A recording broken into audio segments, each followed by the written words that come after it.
News ఛానల్కు స్వాగతం. మార్పు కోసం మన ప్రయత్నం. మోత్కూర్ మున్సిపాలిటీ 6వ వార్డు కౌన్సిలర్ బీఆర్ఎస్ పార్టీ అభ్యర్థిగా దాసరి తిరుమలేష్ పోటీ చేస్తున్నాడు. అంటే మోత్కూర్ మున్సిపాలిటీలో ఉన్న ఏ సమస్యలైనా పరిష్కరించే మార్గంగా ముందుకు వెళ్తున్నాడు. అతనితో ఒకసారి మాట్లాడదాం. నమస్తే తిరుమలేష్. నమస్తే మలేష్ భాయ్. బావురా? బాగుంది. ఓకే, అయితే మీరు రాజకీయాల్లోకి ఎందుకు వచ్చారు? మీ రాజకీయ ప్రస్థానం ఎప్పుడు స్టార్ట్ అయింది? వాస్తవికంగా రాజకీయాలు అంటే నాకు స్కూల్ లైఫ్ నుంచి చాలా ఇంట్రెస్ట్. నేను ఎడ్యుకేషన్ హై స్కూల్లో చదువుకునేటప్పటి నుంచి వెళ్ళిన స్కూల్లో మా స్థాయిలో మేము ఏదో రకంగా ముందుకుండే విధంగానే ప్రయత్నం చేసినాం. ఆ తర్వాత నేను అనేక రకాలగిన కొంచెంగా కొద్దిగా ఎదుక్కుంటూ ఈ రకంగా రావడం జరిగింది. వాస్తవంగా నేను పూర్తి స్థాయిలో రాజకీయాల్లోకి రావడం అంటే నేను 2007-8 నుంచి నేను టీఆర్ఎస్ పై ప్రేమతోనే నాకు నేనుగా స్వచ్ఛందంగానే టీఆర్ఎస్ పార్టీకి సానుభూతి పరునిగా ఉండి పార్టీ కోసం పనిచేస్తూ రావడం జరిగింది. ఆ తర్వాత అంటే బీఆర్ఎస్ పార్టీ నుంచి ఎప్పుడు పనిచేసినావు? నేను 2008-7 నుంచి చేస్తున్నాను బీఆర్ఎస్ పార్టీకి. కాకపోతే ఏంటంటే మాకున్న వయసు, మాకున్నటువంటి పరిస్థితులు, మేము బయటికి వెళ్ళి ఇంకా 10 మందిని మోటివేషన్ చేసే స్థాయిలో లేకపోయినప్పటికీ మాకు మేమే స్వచ్ఛందంగా బీఆర్ఎస్ వైపు మళ్ళినాం. ఇప్పుడు మోత్కూర్ గతంలో గ్రామ పంచాయతీగా ఉండే, మోత్కూర్ మున్సిపాలిటీ అయినప్పటి నుంచి ఈ 6వ వార్డు అభివృద్ధి చెందిందా? నాటికి నీటికి ఏమన్నా తేడా ఉందా లేదా? వాస్తవికంగా ఇది 7 సంవత్సరాలు అవుతుంది 6వ వార్డుగా పరిగణించి. గతంలో ఇంద్రనగర్ కానీ, ఆర్యగూడెం కానీ, రాజన్నగూడెం కానీ ఈ 3 గ్రామాలకు సంబంధించి ఒక 2 గ్రామ పంచాయతీ వార్డులు ఉండేది.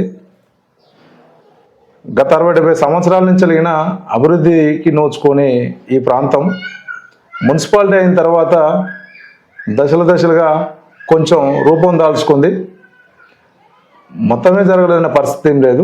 రాజన్నగూడెం ఒకసారికే 90% సీసీ రోడ్లు కంప్లీట్ అయినాయి. ఇప్పుడు మోత్కూరు అనవసరంగా చేసింది. గత ప్రభుత్వంలో మోత్కూరు అభివృద్ధి, మున్సిపాలిటీ అభివృద్ధి చెందలేదు. ఈ 2 సంవత్సరాల వల్ల అభివృద్ధి చేసినామని కాంగ్రెస్ నాయకులు. తప్పదు కానీ ఈ 2 సంవత్సరాలలో అభివృద్ధి చేసినాం అనేది తప్పు. కాకపోతే గత గవర్నమెంట్ ఇచ్చినటువంటి పైసలతోనే ప్రస్తుతం పరిపాలనా వ్యవస్థలో భాగంగా పనిచేయడం జరిగింది. కానీ వాళ్ళు ₹1 తెచ్చింది ఏం లేదు. అటువంటి తెచ్చినట్టు ఏదైనా ఉంటే ఆధారాలు చూపిస్తే జనం ఆలోచిస్తారు. అంతేనా? అంటే మీరు చాలామంది ఆ డబ్బులు ఉన్నోళ్ళు ప్రజాసేవ చేయాలని ఆలోచించారు. మీరు ఆర్థికంగా ఉన్నా లేకున్నా ఒక ప్రజాసేవ చేయాలని చాలా కార్యక్రమాలు చేస్తారు. ఆ ఆలోచన ఎందుకు వచ్చింది? ఆ డబ్బులు అంటే మీకు ఎవరైనా సహకరిస్తారా, స్వచ్ఛందంగా మీరే ఇస్తారా? నేను ఇంతవరకు చేజాపి ఒకరి దగ్గర ₹1 తీసుకోలేదు. నాకు అలవాటు ఏం లేదు. నేను కనీసం ఛాయ్ తాగే అలవాటు లేదు. కాకపోతే ఆ ఛాయ్ ఎందుకు తాగానంటే ఇలా ఇప్పుడు ఛాయ్ తీసుకొని రేపు ఇంకోటి అలవాటు అయితే సిద్ధాంతంతోనే నేను ఉన్నోడిని. నాకు అటువంటి ఆలోచన ఏం లేదు. నేను అవసరం అనుకుంటే అప్పుసప్పులు చేసైనా సరే కానీ నా స్థాయిలో నేను సామాజిక సేవలు కావచ్చు, ఎవరికైనా ఏదైనా మంచి చెడు అయితే జరిగితే కావచ్చు, అనేక రకాలైన సోషల్ సర్వీస్ చేస్తూ నేను ముందుకెళ్తున్నాను. ఇప్పుడు అంటే 6వ వార్డు కౌన్సిల్ బీఆర్ఎస్ నిలబడ్డారు. అవును. యువకునిగా మంచిగా అవకాశం వచ్చింది. మరి 6వ వార్డుల ప్రధాన సమస్యలు ఏం తెలుసుకోరు? ఒకవేళ మీకు అవకాశం ఇస్తే ఏం పరిష్కరిస్తారు? వాస్తవికంగా ఇంకా 6వ వార్డు అంటే నేను ఇంతకుముందు చెప్పినట్టు రాజన్నగూడెంకి సంబంధించి 95% సీసీ రోడ్లు అయిపోయినాయి. డ్రైనేజీలు ప్రధాన సమస్యలు ఉన్నాయి. దాంతోపాటు రాజన్నగూడెంలో ఒక శ్మశాన వాటికి అవసరం ఉంది.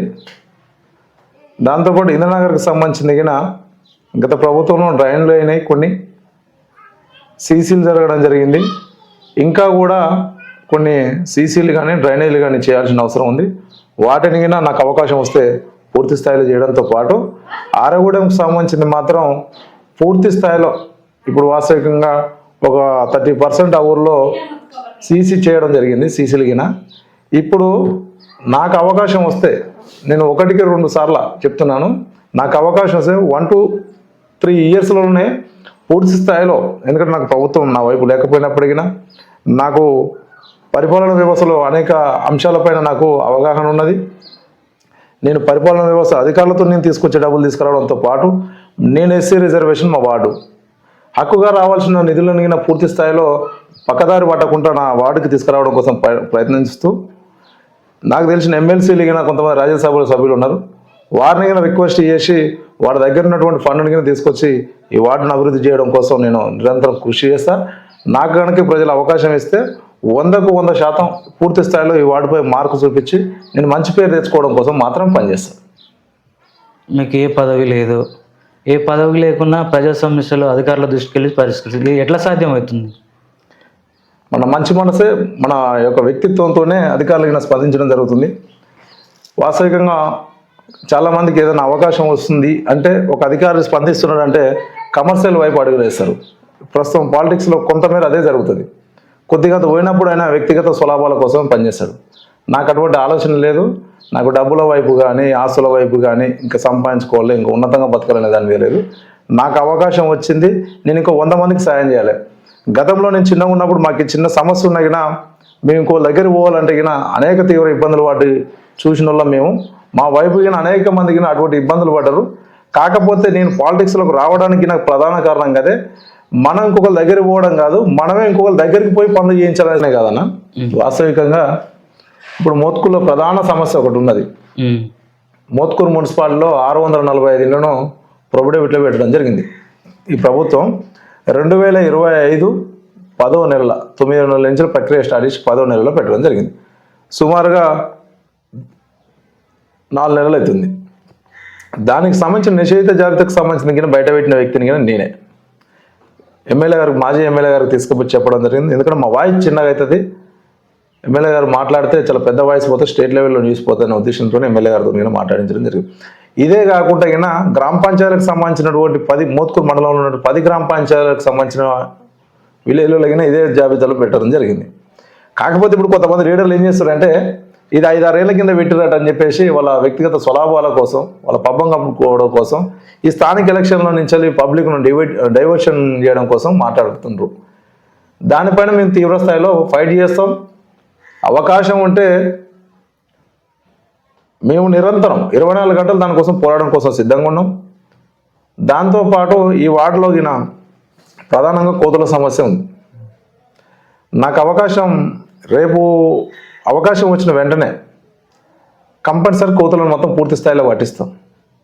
దాంతోపాటు ఆర్యగూడెంలో, ఇంద్రనగర్లో, రాజన్నగూడెంలో నా పదవి కాలంలో కాకపోయినా ఇంకా 3 ఇయర్స్లో నా టార్గెట్ 3 ఇయర్స్లో పదవి కాలం పూర్తి స్థాయిలో సీసీ రోడ్లు డ్రైన్ చేయాలనేది నాకు ప్రధాన ఎజెండా అది. దాంతోపాటు మాకు మా వార్డులో వార్డ్ ఆఫీస్ పెట్టారు. వార్డ్ ఆఫీస్ పెట్టారు కానీ కనీసం పరిపాలన అధికారులు ఉండరు.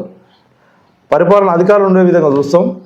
దాంతోపాటు ఇప్పుడు మాకు ఇంద్రనగర్ కానీ ఆర్యగూడెం కానీ రాజనగూడెం శ్మశాన వాటికలు లేవు. ఎందుకంటే మా మున్సిపాలిటీకి కొంచెం దూరం ఉంటాం. మాకు సుమారుగా 2 కిలోమీటర్లు 3 కిలోమీటర్ల దాకా వస్తుంది మాకు. అది గత ప్రభుత్వం లేదా శ్మశాన పార్టీలకు ప్రాధాన్యత ఇచ్చారు కదా. అయితే వాస్తవికంగా ఏంటంటే మా ఒక మాటలో చెప్పాలనుకుంటే ఆమ్లెట్ గ్రామ పంచాయతీ అయ్యే అవకాశం ఉండే. అయినప్పటికీ పరిపాలన వ్యవస్థలో మంచిగా ఉండాలి, మోత్కూరుకి అభివృద్ధి చెందాలి, భవిష్యత్తు బాగుండాలనే ఉద్దేశంతో ఇది మున్సిపాలిటీగా జరిగినప్పుడు మాది మున్సిపాలిటీలో జరగడం జరిగింది. కాకపోతే ఏంటంటే ఈ మోత్కూరులో మాకు వినూత్నంగా ఉంటుంది. ఇంద్రనగర్, ఆర్యగూడెం, రాజన్నగూడెం ఈ 3 గ్రామాలకు సంబంధించి పూర్వం నుంచి కొన్ని 100 సంవత్సరాల నుంచి మాకు ఉమ్మడిగా ఉన్న వాళ్ళమే. మాకు టౌన్కు పోవాలి, అక్కడి నుంచి ఆ ఏట్లో పోవాలంటే మాకు చాలా దూరం ఉంటుంది. కాబట్టి మాకు ఎవరు చనిపోయినా ఏం చేసినా కానీ మాకెళ్ళి జరుగుతాయి. మాకున్నటువంటి నిబంధనలు కావచ్చు, కట్టుబాట్లు కావచ్చు, ఆచారాలు కావచ్చు, వాటిని అనుగుణంగానే మేము స్థానికంగానే చేయడం జరుగుతుంది. దానికి అధికారంతో సంబంధం లేదు. గత ప్రభుత్వం 2 సంవత్సరాల క్రితం పోయింది.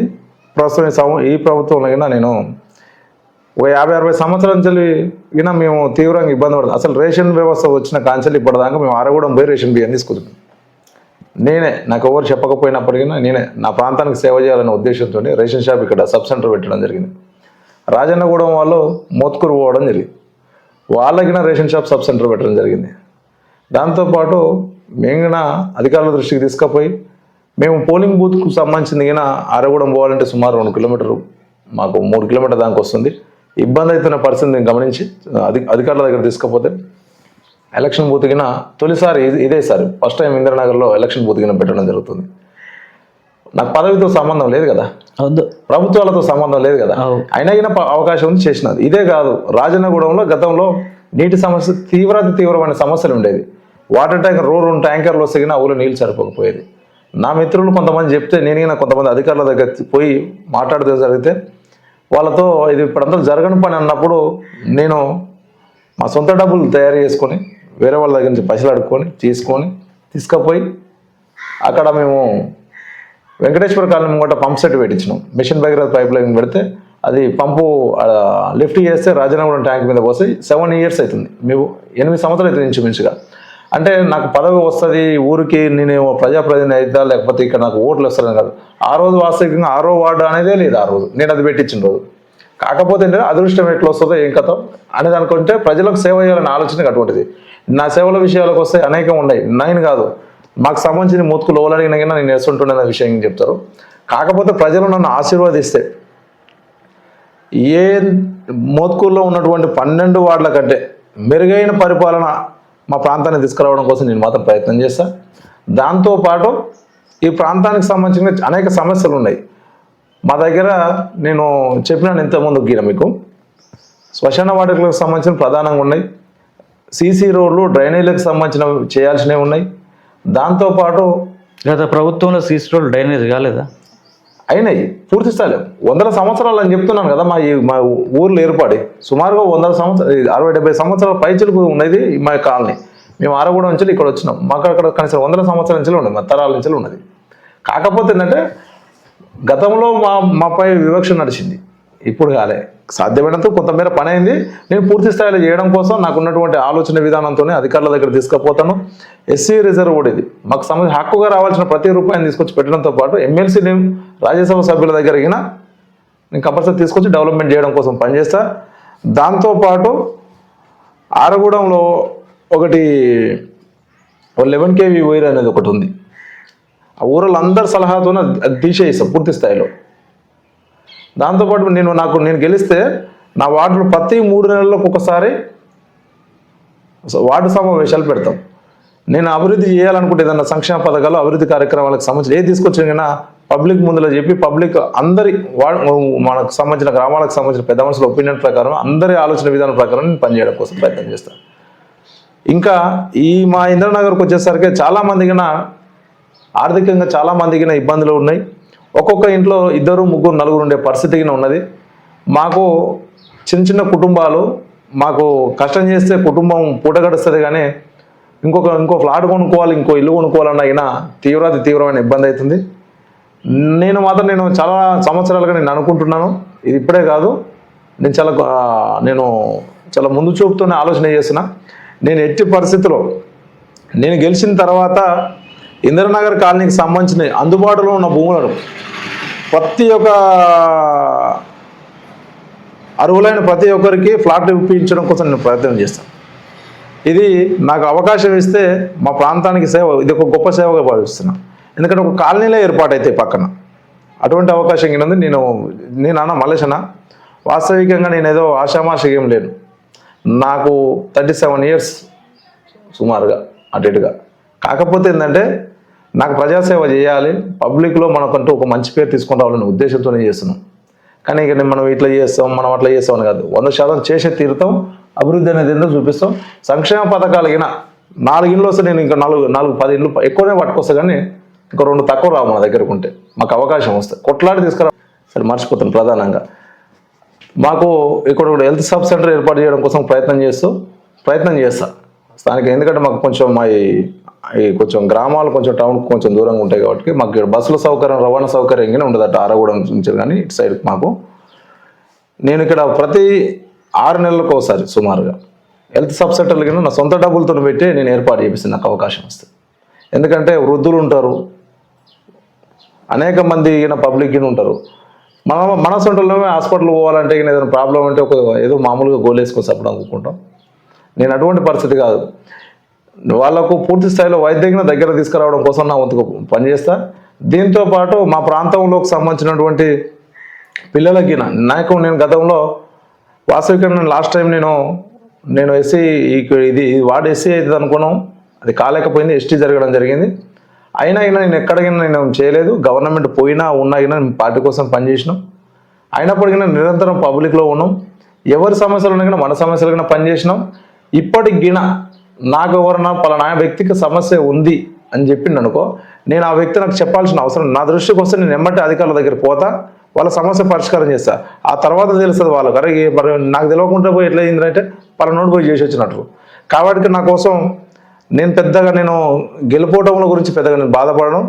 నేను మాత్రం నాకు ఒక చిన్న కుటుంబం డబ్బులతో కూడుకున్న రాజకీయం అని చెప్పి ప్రజలలో జనాల్లో టాక్ వస్తుంది. అసలు డబ్బులు ఎందుకు అంటే కొన్ని లక్షలు పెట్టాలంటారు. లక్షలు పెడితే అధికారం వచ్చిన తర్వాతకి డబ్బులు వస్తాయా? ఎట్లా సంపాదిస్తారు? వాస్తవికంగా చాలామందికి పాలిటిక్స్లో ప్రధానంగా ఒక ప్రజాప్రతినిధిగా కావాలనుకోవడం కోసం వాస్తవికంగా మీరు అన్నటువంటి మాట ప్రచారం జరుగుతుంది. దానిపైన పూర్తి స్థాయిలో అందరూ అనుకుంటున్నటువంటి విషయాలే. కానీ ఎవరైనా సరే ప్రజాసేవ చేయాలనే ఆశ ఉండి నిజంగా జనం కోసం పనిచేయాలనే ఉద్దేశం ఉన్నోళ్ళు దయచేసి ఇష్టానుసారంగా డబ్బులు తీసుకొచ్చి పెడతాం తర్వాతే ఇబ్బంది పడతాం అనుకుంటే మాత్రం వాళ్ళే ఇబ్బందులు పడతారు. ఎందుకంటే రాజకీయాలలో ఇచ్చేటోళ్ళది తప్పు అనుకుంటే అడిగేటోళ్ళది కూడా పెద్ద తప్పే. 100% ఏమంటే డబ్బులు ఇవ్వడం తప్పే, తీసుకోవడం తప్పే. నేను డబ్బుల కోసం ఇవ్వడం కోసం తీసుకోవడం కోసం కాదు నేను మరి. రాజకీయాలలో నేను గిన్ని పెట్టగలుగుతాం, గిన్ని చేయగలుగుతాం, గిన్ని చేస్తాం, గిద్దెచ్చి గిది పెడతాం, గద్దెచ్చి గిది పెడతాం అంటే ఇవాళ ఒక 100 రూపాయలు నువ్వు ఒక ప్రజాప్రతినిధి కావాలనే ఆశతోటి ఖర్చు పెడితే రేపు ప్రజాప్రతినిధి అయిన తర్వాత ఇలా 100 ఖర్చు పెడితే రేపు నీ పదవి కాపాడుకోవడం కోసం రేపు కనీసానికి దాంట్లో 75% మళ్ళా వెచ్చించాల్సిన పరిస్థితి వస్తాయి. అయితే తద్వారా ఏమవుతుంది, నువ్వు మొదటి రోజే అప్పు చేస్తున్నావు, లేకపోతే ఉన్నది తీసేస్తున్నావు. తర్వాత నీకు పదవి వచ్చిన తర్వాత లైఫ్ స్టైల్ మొత్తం మారిపోతుంది. మనం అనుకున్నంత ఈజీగా ఉండదు పాలిటిక్స్లో. అంటే అంతకుముందుకు 100 రూపాయలు 200 అంగేసుకున్నా నడిచిపోతుంది. ఇప్పుడు స్టైల్ మారిపోతుంది. అంతకుముందు మామూలు చెప్పులు వేసుకొని పోయినా నడుస్తుంది, ఇప్పుడు కొంచెం స్టైల్ మారుతుంది. ఇప్పుడు దాకా బైకుల మీద పోయిన వాళ్ళు కార్లు కొంటారు. ఆటోమేటిక్గా నువ్వు ఇలా 100 రూపాయలు ఖర్చు పెడితే రేపు భవిష్యత్తులో నీ పదవి అయిపోయే లోపు దానికి రెట్టింపు అప్పులు తయారవుతాయి. దానికి నిర్వచనంగా స్థానికంగా మస్తు మంది ఉన్నారు. ఇది మాత్రం 100% కరెక్ట్. ఎందుకంటే ఏదో పదవి వస్తుంది అని ఆశతో పోతారు, కానీ పదవి ఏమొస్తుంది? 5,000 రూపాయలు శాలరీ ఉంటుంది. 5,000 రూపాయల శాలరీ అనేది అయ్యో ఒక ఆయనకు ఆపత వచ్చింది, ఒక భువనగిరి పోయిద్దా అంటే ఒకలా నేయాసుడు వాళ్ళ కారు కిరాయి తీసుకొని పోతే ఆ కార్కే అయిపోతాయి. కిరాయికి ఒక 5,000 రూపాయలు వస్తే ఆ కార్కే అయిపోతాయి. మిగతా ప్రతిరోజు నిరంతరం అదే కదా, ఒకరోజు 2 ఉంటాయి, ఒకరోజు 3 ఉంటాయి, చేయాల్సిన పరిస్థితులు ఉంటాయి. కాకపోతే ఏంటంటే సేవ చేయాలనే ఆలోచన ఉన్నవాళ్ళు మాత్రమే రాజకీయాలకు రండి. దయచేసి ఏదో అవకాశం వచ్చింది కదా అని చెప్పేసి ప్రయత్నం చేస్తామంటే పదవి వచ్చినా ఏమీ వచ్చేదే ఉండదు. తద్వారా అటువంటి ఆలోచన ఉన్నవాళ్ళు పూర్తి స్థాయిలో పబ్లిక్ సర్వీస్ చేయలేరు, ప్రజా సమస్యలను పట్టించుకోలేరు. దాంతోపాటు మీరు ఆర్థికంగా చితికిపోయే పరిస్థితికి వస్తుంది. కాబట్టి నేను ప్రతి ఒక్కరికి విజ్ఞప్తి చేస్తున్నా, ఎవరున్నా సరే ఈ మోత్కూరు మున్సిపాలిటీ కాదు, ఎక్కడున్నా రాజకీయాల కోసం కంపల్సరీ ఆర్థిక ఇబ్బందులకు పోతూ రాజకీయాలకు రావద్దని ప్రతి ఒక్కరికి విజ్ఞప్తి చేస్తున్నా. ఇది ప్రతి ఒక్కరికి స్వీకరిస్తారని ఆశిస్తున్నా. పాలిటిక్స్ అంటే వ్యాపారం కాదు. ఓ ఎలిగడ్డలో బేరం చేస్తే ఆయన ఓ 10,000 రూపాయలు పెట్టుబడి పెడితే తెల్లారి ఇంకొక 2,000 కలిసి వస్తే 12,000 అవుతాయి. నువ్వు ఇక్కడ 100 రూపాయలు పెట్టుబడి పెడితే రేపు పొద్దుగా నీకు ఎడంగా వస్తాయి పైసలు. షెప్ మల్లేష్ ఎడంగా వస్తాయి పైసలు రావు, ఎక్కడికినా పైసలు రావు. దాసరి తిరుమలేష్ ఇప్పుడు నిలబడ్డాడు ఎన్నికల్లో, ఏం ఖర్చు పెట్టాడంట? నా ఏమంటే ఇప్పుడు స్వచ్ఛందంగా తిరుగుతారు. మీరు ఒకసారి క్రాస్ ఎగ్జామినేషన్ చేసుకోరి. మా వాళ్ళు నా ఎమ్మటి తిరిగేటోళ్ళు నేను ఒక్కరికి రూపాయలే. రెండోటి ఏంటంటే నాకు ఇంకా పెళ్ళిగిన కాలే, మా అమ్మకు పెరాలసిస్, మా నాన్నకు మొఖాల నొప్పులు. ఇప్పుడు నేను ఇంటింటికి పోయి తిరగాలన్నా పొద్దుగాల నాతో కాదు, లేడీస్ని పిలవాలంటే వాళ్ళే 20 మంది 30 మంది గుంపు కట్టుకొని వాళ్ళే స్వచ్ఛందంగా ఒకరికొకరు పిలుచుకొని పనులు మానుకొని నా కోసం వచ్చి పని చేస్తారు. నేను ఎంతకంటే అదృష్టవంతులు ఏమిటంటే నేను ఎంత పని చేస్తే వాళ్ళు నా కోసం అటు రావాలి. నేను ఎంత పని చేస్తే నాతో పని అవుతుంది అనుకునే పరిస్థితులకు వస్తే మాత్రమే అటువంటి సాహసాలు చేస్తారు. ఇక నాకు డబ్బులే ఉన్నాయి, ఇది చేస్తాం అది చేస్తాం అంటే జనమే డిసైడ్ చేస్తారు. ఎవరున్నా సరే నేను ఉన్నాం, ఎంతో కొంత చేస్తాం. బయటికి వెళ్ళాలంటే కామన్ ఖర్చులు ఉంటాయి, అవి కావాలంటే అపోజ్ చేసుకొని తిరగలగంతే.